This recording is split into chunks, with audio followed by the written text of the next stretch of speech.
Qu'est-ce que le deep work? Cette technique qui permet de mieux se concentrer au travail. Merci d'avoir posé la question. Vous avez 12 fenêtres ouvertes, des articles que vous avez envie de lire, un mail à moitié rédigé. Toutes les 5 minutes, vous surveillez les notifications sur votre téléphone et vous en profitez pour scroller sur TikTok. Et comme ça, 2 heures passent sans vraiment travailler.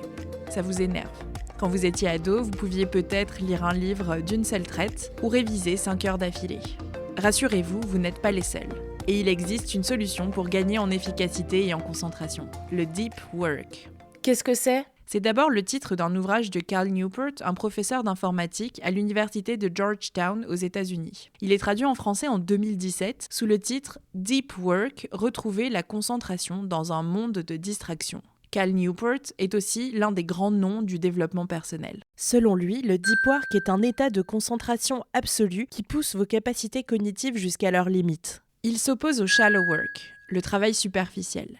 Répondre aux mails, réaliser des tâches logistiques, surveiller les notifications, du temps pendant lequel on ne peut pas se consacrer au cœur de notre travail. À cela s'ajoutent les facteurs de déconcentration comme les réunions constantes ou le bruit dans les espaces de travail. Et concrètement, comment on fait pour se concentrer? Rassurez-vous, il ne faut pas s'isoler dans une cabane dans les bois pendant des mois, comme certains grands écrivains. Mais on peut appliquer ces méthodes de philosophie monastique du deep work, comme les appelle Cal Newport, à notre vie de tous les jours et au bureau.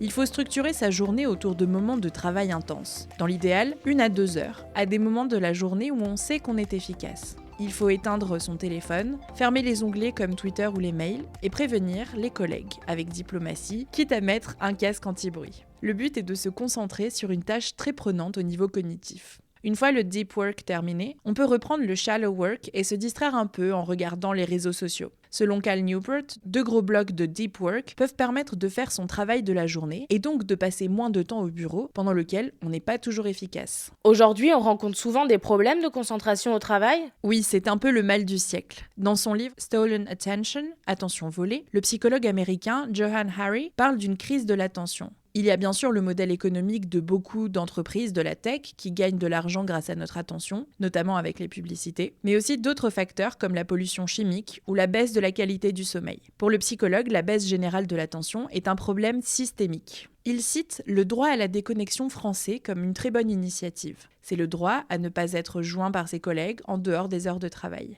Il incite aussi à punir les business models d'entreprise qui visent à accaparer notre attention. Il appelle à lutter pour retrouver le droit à posséder nos pensées. Voilà ce qu'est le deep work. Maintenant, vous savez, un épisode écrit et réalisé par Antonella Francini. Ce podcast est disponible sur toutes les plateformes audio, et si cet épisode vous a plu, n'hésitez pas à laisser des commentaires ou des étoiles sur vos applis de podcast préférés.